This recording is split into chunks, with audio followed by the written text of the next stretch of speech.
Hello students, welcome you to digital Rishi English class. आज हम class 12th general English का lesson 3 a father's letter, जिसके writer William Hazlitt हैं, पढ़ेंगे और समझेंगे। इस लेसन में एक लेटर है जो ऑथर अपने पुत्र को लिखता है, ये बताने के लिए कि उसे जीवन में कैसे आचरण करना है, और भी काफ़ी कुछ ऑथर लिखते हैं लेटर में जिसको हम पढ़ेंगे। आप सभी स्टूडेंट को भी काफ़ी कुछ महत्वपूर्ण बातें पता लगेंगी जो आप सबके लिए जीवन में काफ़ी उपयोगी रहेंगी। एक और बात मैं बता दूं कि लेसन को ध्यान से सुनें और समझें, फिर अपने आप से एक बार रीड करें। जो मीनिंग बताए जा रहे हैं उनको भी ध्यान से सुनें और नोट करें। आपकी वोकैबुलरी के लिए काफ़ी महत्वपूर्ण है, और आप सब ध्यान से सुनेंगे और खुद रीड करेंगे तो तब आपसे क्वेश्चन आंसर जो वीडियो में लास्ट में मैं बताऊंगा वो आपको हमेशा याद रहेंगे। तो अब लेसन पढ़ना स्टार्ट करते हैं। माय डियर लिटिल फेलो, मेरे प्रिय छोटे साथी, you are now going to settle at school. You are going, तो आप जा रहे हो, टू सेटल, स्थिर होने जा रहे हो या रहने जा रहे हो, एट स्कूल, स्कूल में, and may consider this as your first entrance into the world. And may considered, और ये कहा जा सकता है, दिस, यह, एज योर फर्स्ट, तुम्हारा पहला, एंट्रेंस, प्रवेश, इनटू द वर्ल्ड, यह तुम्हारा स्कूल की दुनिया में पहला प्रवेश कहा जा सकता है। As my health is so indifferent, जैसे कि मेरी शारीरिक अवस्था बहुत ज़्यादा अस्थिर रहती है। इनडिफरेंट का मतलब अस्थिर, अस्वस्थ रहती है। And I may not able not be with you long, and I may not, और मैं नहीं रहूँगा, विथ यू, साथ, यू लॉन्ग, जहाँ लंबे समय तक मैं तुम्हारे साथ नहीं रहूँगा। I wish to leave you some advice, I wish, मेरी इच्छा है, टू लीव, छोड़ जाने के लिए, यू, तुम्हारे लिए, सम एडवाइस, तुम्हारे लिए कुछ सलाह, कुछ परामर्श छोड़ जाने की मेरी इच्छा है। दैट बेस्ट आई कैन, जो अधिकतम दे सकता हूँ सलाह, वो छोड़ जाने की मेरी इच्छा है। For your conduct in life, conduct का यहाँ पर अर्थ होता है कि जो आचरण, कंडक्ट मतलब आचरण, आचार विचार, इन योर लाइफ, कैसे तुम अपने जीवन में, कैसे अपनी लाइफ में तुम आचार विचार करो, उस बारे में मैं तुम्हें कुछ सलाह देना चाहता हूँ, कुछ परामर्श देना चाहता हूँ, ये मेरी इच्छा है। Both that it may be use to you, both, दोनों, that may be, it may be of use to you, ये तुम्हारे लिए उपयोगी रहेगी। And as something to remember me by, और कुछ ऐसी सलाह जिसके द्वारा तुम मुझे याद कर सको। तो ये दोनों जरूरी हैं, दोनों के लिए महत्वपूर्ण हैं। I may at least be able to caution you against my own errors if nothing else. I may at least, मैं कम से कम, एटलीस्ट मतलब कम से कम, be able to, caution, caution का अर्थ होता है सचेत करना, सावधान करना, यू, तुम्हें, अगेंस्ट, के विरुद्ध, माई ओन एरर्स, मेरी जो खुद की जो मैंने गलती की थी उनके विरुद्ध मैं तुमको सचेत कर सकूँ, सावधान कर सकूँ। इफ़ नथिंग एल्स, और इसके अलावा मैं और कुछ नहीं कर सकता तो इतना तो मैं कर ही सकता हूँ। As we went along to your new place of destination, as we, जैसे ही, वी वेंट, गए थे, अलोंग, साथ में, टू योर न्यू प्लेस, तुम्हारी नई जगह, ऑफ डेस्टिनेशन, डेस्टिनेशन का अर्थ होता है गंतव्य स्थान, जहां पहुंचना होता है। जैसे ही हम साथ तुम्हारे नई जगह पर गए थे, तुम्हारे स्कूल गए थे। यू ऑफन, तुम अक्सर, रिपीटेड, कहते थे मतलब बार बार दोहराते थे बात को।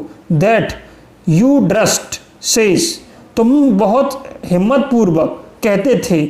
That they were a set of stupid, कुछ लोग, झुंड है मूर्ख लोगों का, stupid मतलब मूर्ख लोगों का।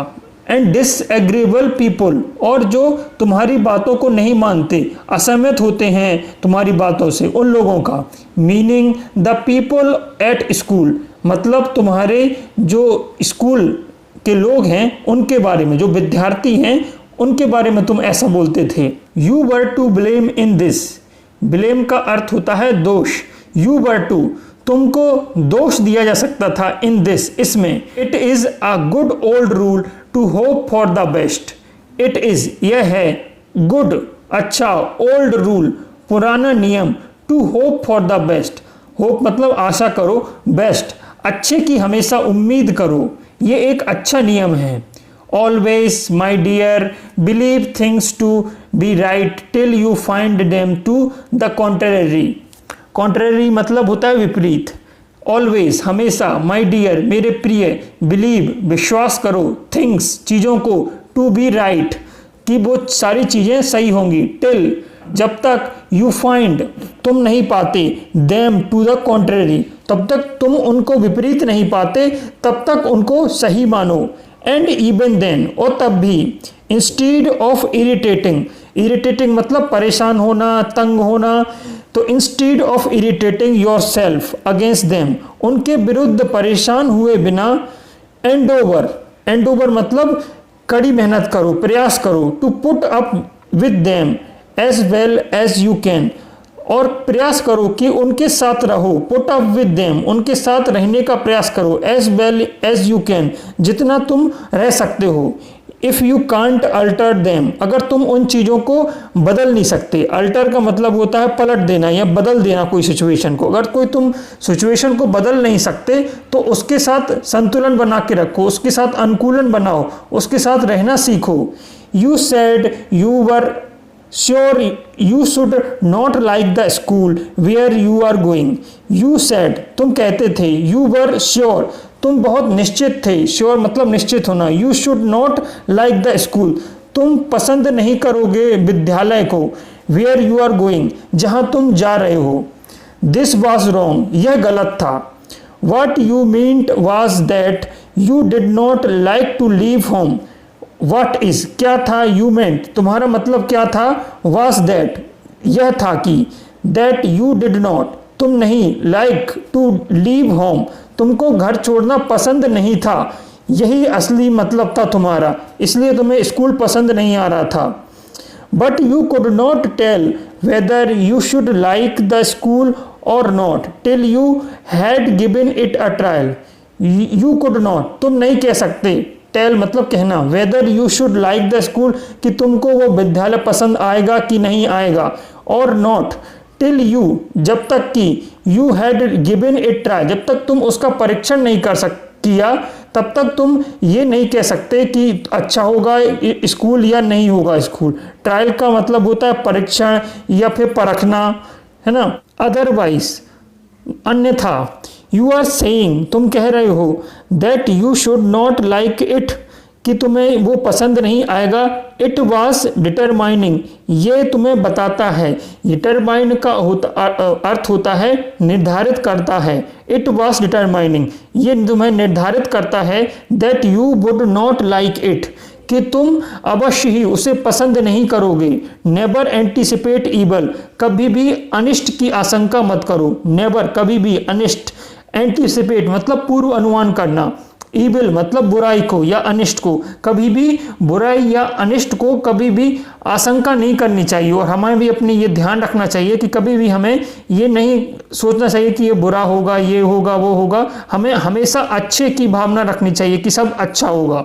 और because you can't have things exactly as you wish, because क्योंकि, यू कांट नहीं है, हैव थिंग्स एग्जैक्टली उसी तरह की, एज यू विश जैसे तुम चाहते हो वैसी चीज़ नहीं हैं। Make them out of worse तुम उन्हें बहुत बुरी बना दोगे, देन दे आर जैसी वे एक्चुअल में हैं उससे बुरी बना दोगे। थ्रू के द्वारा, मियर स्पाइट, स्पाइट का मतलब होता है दुर्भावना, एंड विलफुलनेस, विलफुलनेस मतलब मनमानी से। जितनी चीज़ें तुम्हारी बुरी नहीं हैं उतना तुम मनमानी से, अपनी मनमानी और दुर्भावना, बुरी भावना से उसको बुरा बना दोगे। अगर तुम चीज़ों को एंटीसिपेट कर लोगे, उनकी पहले से ही उनको पूर्वानुमान लगा लोगे, गलती का पूर्वानुमान, आंशिक जो अनिष्ट की आशंका पहले ही कर लोगे, तो जो चीज़ें हैं जैसे तुम देख रहे हो उससे भी बुरी हो जाएंगी। तो हम आगे चलते हैं। You seemed at first to take no notice of your school fellow.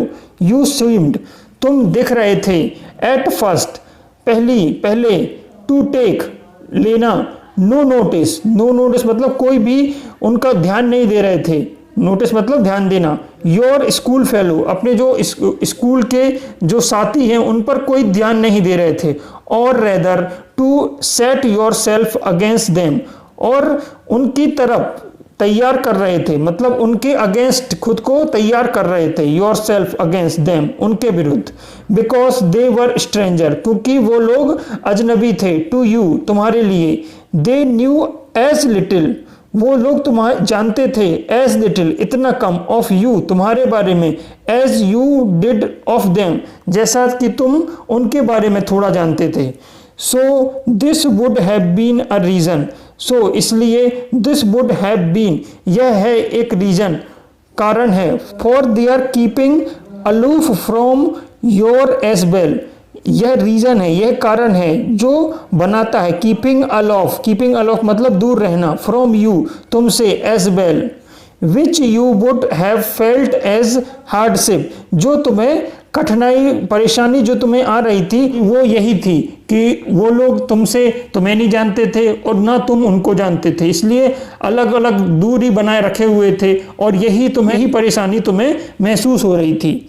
Learn never to conceive a prejudice against other, conceive का मतलब होता है विचार करना, कल्पना करना, लर्न सीखना, नेवर कभी नहीं, टू कंसीव विचार करना, अप्रीजुडिशली मतलब होता है पूर्व धारणा, अगेंस्ट अदर दूसरों के विरुद्ध कोई भी जो विचार है, कोई भी पूर्व धारणा, उनके दूसरों के विरुद्ध कोई पूर्व धारणा नहीं करनी चाहिए, ऐसा करना नहीं सीखना चाहिए। बिकॉज क्योंकि you know nothing of them, क्योंकि तुम उनके बारे में कुछ नहीं जानते तो उनके बारे में पूर्व धारणा करना गलत है। इट इज़ बैड रीजनिंग, ये बुरा तर्क है। And makes enemy of half the world, शत्रु बना लेगा, ऑफ हाफ द वर्ल्ड, आधी दुनिया को तुम्हारा शत्रु बना देगा। Do not think ill of them, उनके बारे में बुरा मत सोचो, इल का यहाँ पर अर्थ है बुरा सोचना। Till they behave ill to you, जब तक कि वे तुम्हारा बुरा कुछ नहीं कर देते। And then strive to avoid the fault which you see in them, strive का मतलब होता है कि प्रयास करना, और तुम कोशिश करो, प्रयास करो। तो अवॉइड मतलब नज़रअंदाज करना, द फॉल्ट गलती, विच यू सी इन देम जो गलती तुम उनमें देखते हो। This will disarm their hostility sooner than pique और रूजेंटमेंट और कंप्लेन। दिस विल ये करेगा, डिसआर्म का मतलब होता है वश में करना, काबू में करना। हॉस्टिलिटी का मतलब होता है विरोध या शत्रुता को काबू में करेगा। सूनर देन जल्दी ही, देन पिक का अर्थ होता है मनमुटाव। एंड रूजेंटमेंट का अर्थ होता है नाराजगी। और कंप्लेन, अगर आप जो साथी हैं उनकी गलतियों को आप ध्यान नहीं देंगे तो आप उनकी जो हॉस्टिलिटी बिहेवियर है, वैर विरोध शत्रुता की भावना है, उसको आप काबू में कर लेंगे जल्दी ही। अगर आप उनसे लड़ाई करेंगे या मनमुटाव रखेंगे, नाराज़गी रखेंगे, हमेशा शिकायतें करेंगे उनकी, तो उससे जल्दी आप उनकी जो बुराई है उनको आप इग्नोर कर देंगे। अगर आप उन पर ध्यान नहीं देंगे तो आप जल्दी ही उन पर काबू पा सकते हैं। I thought you were disposed to criticize the dress of some of the boys as not good as your own. I thought, मैं सोचता था, you were disposed, तुम इस बात पे तत्पर रहते थे, to criticize का अर्थ होता है कि निंदा करना, the dresses कपड़े, of some boys कुछ लड़कों के, as not good as your on जितने तुम्हारे अच्छे थे, जितने कपड़े अच्छे थे उतने अच्छे कुछ लड़कों के नहीं थे, इसलिए तुम उन लड़कों की निंदा करते थे। Never despise anyone for anything that he can not help at least of all. Never despise कभी नहीं, डिस्पाइस का अर्थ होता है अत्यधिक घृणा करना, अनादर करना। नेवर डिस्पाइस कभी भी घृणा मत करो, एनीवन किसी की भी, फॉर एनीथिंग किसी लिए भी, किसी भी चीज़ के लिए नहीं। That he can not help at least for all, अगर कोई व्यक्ति कोई पर्सन आपकी मदद नहीं कर पा रहा है किसी भी चीज़ में तो उसकी निंदा मत करो। फॉर हिज पॉवर्टी, पॉवर्टी का मतलब होता है गरीबी, उसकी गरीबी के लिए भी उसकी निंदा मत करो जिस कारण वो तुम्हारी मदद नहीं कर पा रहा है। I would wish you to keep up appearance yourself as a defence against the idle sneers. I would wish, मैं इच्छा रखता हूँ कि तुम, यू टू कीप, कि तुम रखोगे, अपीयरेंस, अपीयरेंस मतलब प्रस्तुत करोगे, योर सेल्फ, खुद को, एज अ डिफेंस, डिफेंस का मतलब होता है बचाव या सुरक्षा, अगेंस्ट, अगेंस्ट मतलब के विरुद्ध, एट द आइडल स्नीर्स, स्नीर्स का मतलब होता है आइडल, स्नीर्स का मतलब होता है बेकार की चुगलियां, अवहेलना या निष्क्रिय लोग, ऑफ द वर्ल्ड, दुनिया के। तो मैं तुमसे ये इच्छा रखता हूँ कि तुम दुनिया के बेकार की चुगलियों के खिलाफ, बेकार लोगों के खिलाफ बचाव के रूप में खुद को प्रस्तुत करोगे। But I would not have you value your self upon them, लेकिन मैं ये भी नहीं चाहूँगा कि तुम अपने आप को उनसे ज़्यादा अहमियत दो।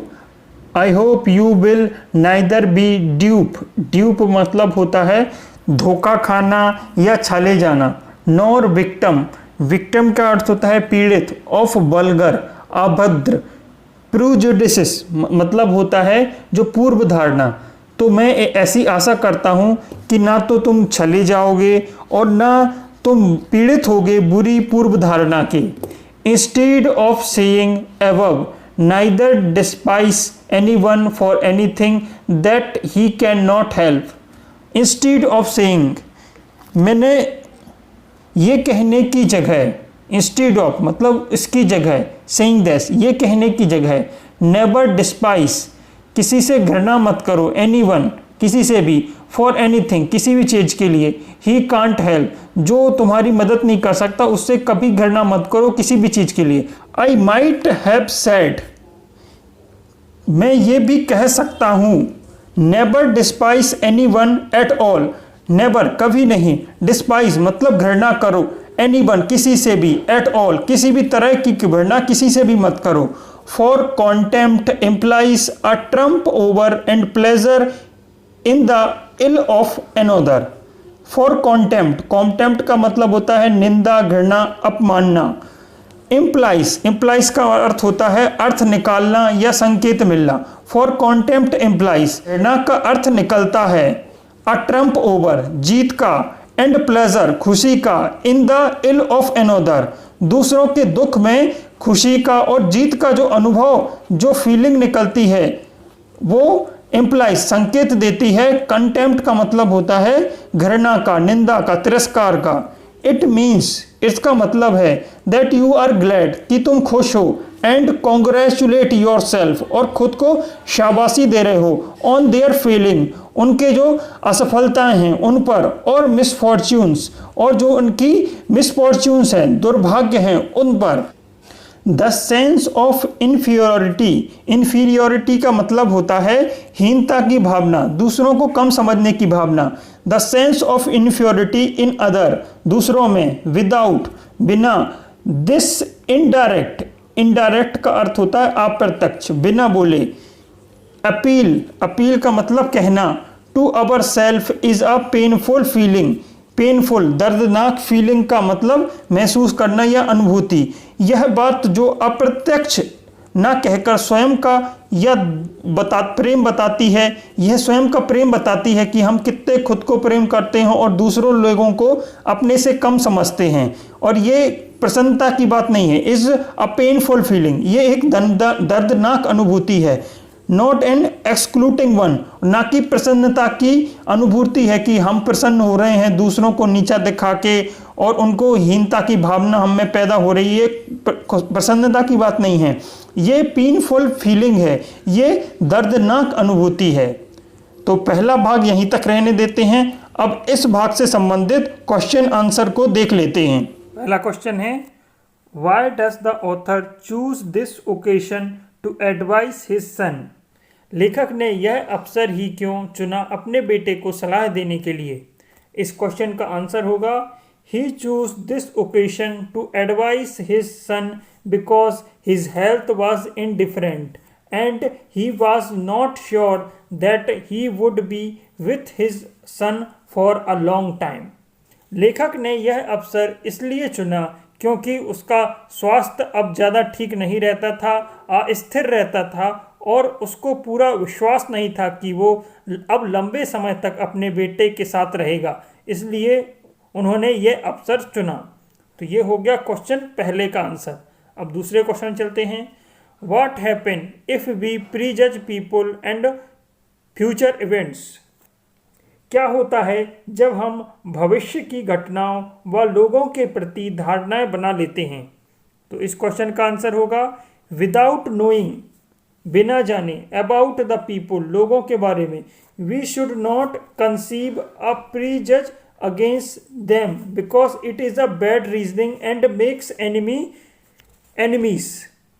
लोगों के बारे में बिना जाने हमें कभी पूर्व धारणा पर विचार नहीं करना चाहिए उनके विरुद्ध, क्योंकि यह एक बुरा तर्क है, बैड रीजनिंग है और यह बना लेती है, हमारे बहुत सारे शत्रु बना देती है। फॉर फ्यूचर इवेंट्स, भविष्य की गतिविधियों के लिए, वी कैन नॉट प्री जज, हमको नहीं जज करना चाहिए, पहले से पूर्व धारणा नहीं बनानी चाहिए। As it is totally uncertain, क्योंकि जो भविष्य है वो पूरी तरीके से अनिश्चित है, उसमें कुछ फिक्स नहीं है, कुछ निश्चित नहीं है। तो ये हो गया क्वेश्चन सेकंड का आंसर। अब चलते हैं हम क्वेश्चन थर्ड पर। क्वेश्चन थर्ड है what reason does the father give his son for the hostility behaviour of his schoolmate? पिता ने अपने पुत्र को उसके साथियों के विरोधी व्यवहार करने का क्या कारण दिया? इस क्वेश्चन का आंसर होगा the father gave the reason of hostility of his schoolmate as his son seems to take no notice of his school fellow because they knew very little of him and were stranger to him. पिता ने विद्यालय के साथियों के विरोध होने का कारण यह बताया कि उनके बेटे विद्यालय के साथियों के प्रति कोई रुचि नहीं दिखाई दे रहे थे, क्योंकि वे उसके लिए अपरिचित थे, अननोन थे और उनके बारे में बहुत कम वो जानते थे, इसलिए जो बुरा व्यवहार जो उनके जो स्कूलमेट है वो कर रहे थे। तो ये हो गया क्वेश्चन थर्ड का आंसर। अब चलते हैं हम क्वेश्चन फोर्थ पर। What is the best way to disarm hostility? विरोधाभास को समाप्त करने का सबसे अच्छा रास्ता क्या है? इस क्वेश्चन का आंसर होगा टू डिसआर्म हॉस्टिलिटी। विरोधाभास को समाप्त करने के लिए one should not think ill of other, हमको बुरा नहीं सोचना चाहिए किसी के बारे में, टिल दे बिहेव इल, जब तक वो बुरा व्यवहार ना करें, टू हिम, उसके लिए, and strive to avoid their faults, और कोशिश करना, प्रयास करना, स्ट्राइव मतलब कोशिश करना या प्रयास करना, टू अवॉइड देयर फॉल्ट्स, और कोशिश करें कि उनकी जो गलतियां हैं उनको हम नज़रअंदाज कर दें। इससे जो है ना हॉस्टिलिटी डिसआर्म होगी, उसको हम दबा सकते हैं और उनसे छुड़वा सकते हैं। तो इस टाइप से ये हो गया क्वेश्चन फोर्थ का आंसर। अब चलते हैं हम आगे, फिफ्थ क्वेश्चन ले लेते हैं। What should we never despise anyone for? हमें कभी भी किसी से घृणा किस लिए नहीं करनी चाहिए? We should never despise anyone for anything that he can't help, as it is a painful feeling, not an excluding one. We should not, हमें नहीं करना चाहिए, never, despise, घृणा नहीं करनी चाहिए, anyone, किसी से भी, for anything, किसी भी चीज़ के लिए भी, that he cannot help, किसी भी चीज़ के लिए वो अगर मदद नहीं कर पा रहा है तो हमें उसको घृणा नहीं करनी चाहिए, उसको घृणा नहीं देनी चाहिए। As it is a painful feeling, क्योंकि ये दर्दनाक, बहुत दर्द वाली अनुभूति होती है, नॉट इन एक्सक्लूडिंग वन, ना कि ये खुशी वाली, प्रसन्नता वाली फीलिंग, ये एक बेकार फीलिंग है। तो ये क्वेश्चन 5 हो गया। अब चलते हैं क्वेश्चन नंबर 6 पर। What is authors opinion? जो लेखक था उसका क्या विचार है ऑन थिंग्स, उन चीज़ों पर, एंड पीपल, लोगों पर, we are yet to see and know, जिनको अभी भी हमें देखना है और जानना है। इस क्वेश्चन का आंसर होगा अकॉर्डिंग टू द ऑथर, लेखक के हिसाब से, it is a good rule, यह एक अच्छा नियम है, to hope for the best, आशा करो, अच्छे की आशा करो, we should always believe that things are right, हमें यह हमेशा बिलीव विश्वास रखना चाहिए दैट थिंग्स चीज़ें आर राइट सही होंगी। Similarly we should never developed prejudge against people. Similarly इसी तरह वी शुड नेवर हमको कभी नहीं डेवलप्ड विकसित करना चाहिए प्रीजज प्रीजज मतलब पूर्व धारणा विकसित करनी चाहिए अगेंस्ट पीपल लोगों के विरुद्ध कोई पूर्व धारणा हमें नहीं डेवलप करनी चाहिए नहीं विकसित करनी चाहिए। तो इस तरह ये क्वेश्चन 6 का आंसर हो गया। अब क्वेश्चन नंबर 7 है what according to author does contempt imply. लेखक के अनुसार घृणा किस अर्थ का संकेत देता है। इस क्वेश्चन का आंसर होगा according to author contempt implies a triumph over. Triumph over का मतलब होता है जीत एंड प्लेजर खुशी in the feeling and misfortune of others. लेखक के अनुसार घृणा संकेत करती है जीत की ओर और खुशी आनंद की ओर दूसरों की असफलता और दुर्भाग्य पर। इसका मतलब कि जो घृणा है उसका अर्थ होता है कि जब हम किसी की असफलता या दुर्भाग्य पर खुश होते हैं तो उसको हम घृणा बोलते हैं। तो पहला भाग लेसन 3 का यहाँ समाप्त होता है। स्टूडेंट आपको कोई भी दिक्कत आए लेसन में या किसी वर्ड का आपको मीनिंग समझ नहीं आया हो तो आप कमेंट के माध्यम से पूछ सकते हैं। आप लोगों के लिए मैंने टेलीग्राम ग्रुप बनाया है, उसकी लिंक वीडियो के नीचे डिस्क्रिप्शन में है, तो आप वहां जाकर ग्रुप ज्वाइन कर सकते हैं। वहां पर आपको लेसन की PDF और क्वेश्चन आंसर की PDF मिल जाएगी। Thank you student for joining this English class. मिलते हैं लेसन 3 के अगले भाग में।